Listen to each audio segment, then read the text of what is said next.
preliminares realizadas, justo por la jefatura del gobierno.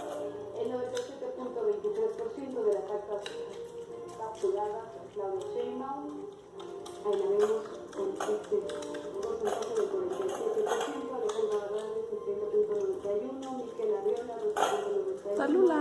Mariana Boy 3.86%,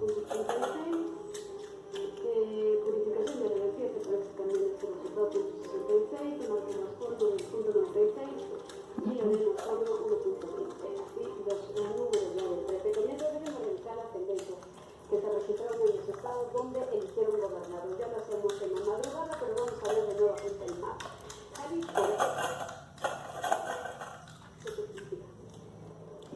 Que cuando me dijiste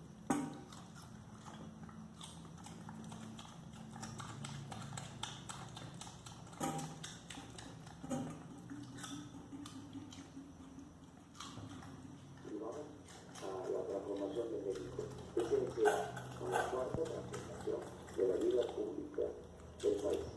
Me canso de